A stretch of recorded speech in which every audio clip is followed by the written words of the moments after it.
when I'm entering this position, does it fall in the higher in risk category? Yes. So what does that help me with? It helps me identify what would be a good loss, what would be a bad loss, what would be a good win, and what would be a bad win.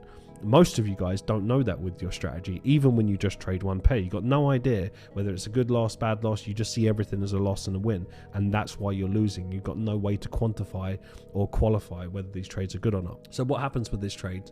I actually don't care if it hits target, if it doesn't. What I will do is that if price moves towards this low and we're hitting around 3-1, if it then came close to swaps, would I want to then close that position? Yes. Why? Because we're potentially retesting the back end of this. This can be one bigger structure to move back up to the high again. Why would I think that in the first place? Well, I'd think that in the first place because of my original thesis of what I showed you with the stacking and price and how this is uncommon.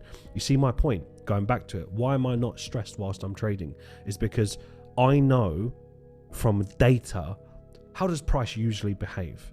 And what does it look like that still is tradable but has a lot more risks attached to it that would then make me be slightly more cautious? Maybe I'm more likely to take a profit target versus holding out for a higher time frame. Why?